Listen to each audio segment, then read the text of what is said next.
Football কখনো কখনো শুধু একটি খেলার নাম নয়, এটি একটি দেশের আত্মপরিচয় বদলে দিতে পারে, নতুন স্বপ্ন দেখাতে পারে, এমনকি অর্থনীতিতেও বড় প্রভাব ফেলতে পারে। চলতি বিশ্বকাপে কেপ ভার্দের গল্প যেন সেই বাস্তবতারই এক উজ্জ্বল উদাহরণ।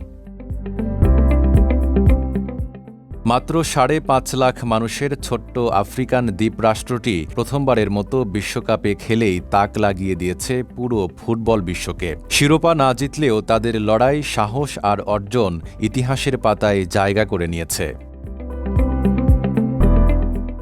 বিশ্বকাপের প্রথম ম্যাচেই ইউরোপীয় চ্যাম্পিয়ন স্পেনকে গোলশূন্য ড্রয়ে আটকে দেয় কেপ ভার্দে। এরপর শক্তিশালী উরুগুয়ের বিপক্ষে পিছিয়ে পড়েও ২-২ গোলে ড্র করে। গ্রুপ পর্বের শেষ ম্যাচে সৌদি আরবের সঙ্গেও গোলশূন্য ড্র করে অপরাজিত থেকেই জায়গা করে নেয় নকআউট পর্বে।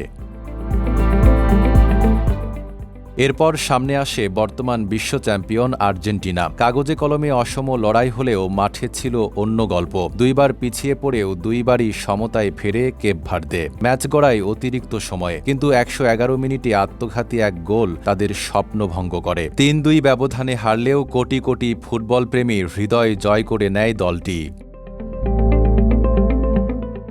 তবে মাঠের সাফল্যের পাশাপাশি আর্থিক দিক থেকেও বিশাল অর্জন করতে যাচ্ছে কেপ ভার্দে। ফিফার নির্ধারিত পুরস্কার কাঠামো অনুযায়ী বিশ্বকাপে অংশগ্রহণ, প্রস্তুতি এবং শেষ ৩২-এ ওঠার পুরস্কার মিলিয়ে দেশটির প্রাপ্তির হিসাব দাঁড়াচ্ছে কমপক্ষে ২১ মিলিয়ন মার্কিন ডলার, বাংলাদেশি মুদ্রায় যার পরিমাণ ২৫০ কোটি টাকারও বেশি।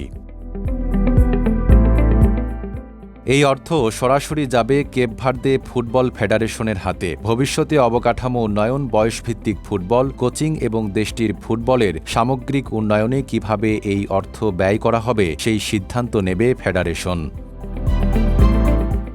Desk report, Dhaka post.